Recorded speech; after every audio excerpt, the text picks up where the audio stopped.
Mountain biking and being a mountain biker is amazing, but sadly, it does have a few pitfalls, I'm afraid to say.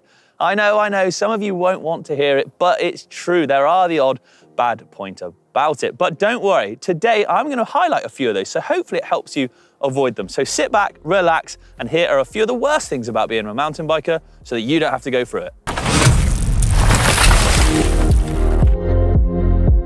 It's no secret that mountain biking can be a bit of an expensive hobby. I mean, you can start fairly cheaply and easily, which is what makes it amazing.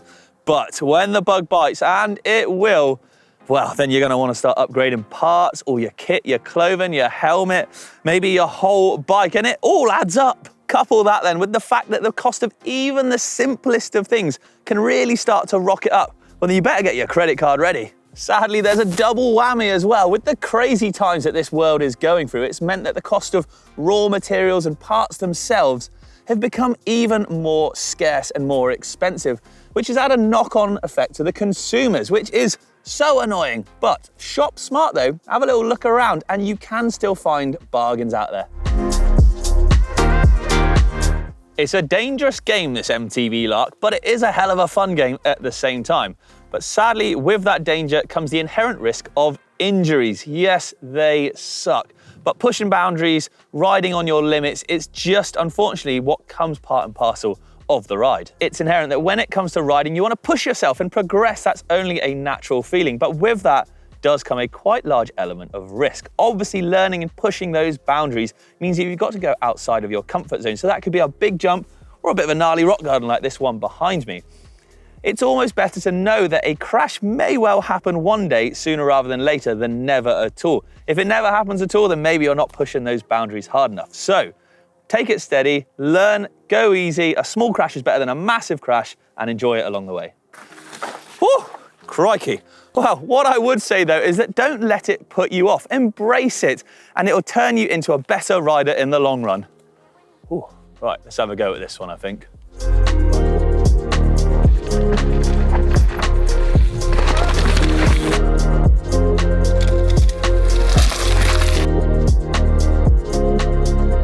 Ugh, this one does my absolute nut in a bit, and I bet it does yours too, and it is changing standards. It's almost impossible to keep up these days. There seems to be this thing going on over the last sort of quite a while now, where we make something, it works great, and that's that, we're happy with it. No, we've got to constantly tweak and change it and never really settle.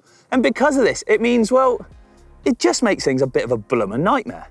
Do you know what? I'm flipping sick of it. Constantly changing parts and constantly changing standards means that things become outdated much quicker or non-compatible with each other, or you have to change a certain thing if you switch out your bike, and it just drives me flipping mad. Let's just face it, if we make something really good, well then let's stick with it. It works well. Being a mountain biker can be a pain in the butt sometimes. Keep your eyes peeled though, because it's not all doom and gloom. Some manufacturers do actually build in cross-compatibility within their components. So it might be a group set or a wheel set, meaning you can swap parts either between them or swap parts out for new ones for future-proofing those bits. Whether that's a full-on post-winter deep clean or a little summer rinse to get the oil and dust off, there's no escaping the fact that bikes require constant maintenance. Don't let this get you down though. I know it can seem like a pain in the ass and more of an expense, buying cleaning products and time wasted, but embrace it and look at it as time with your loved one and a chance to get to know it better.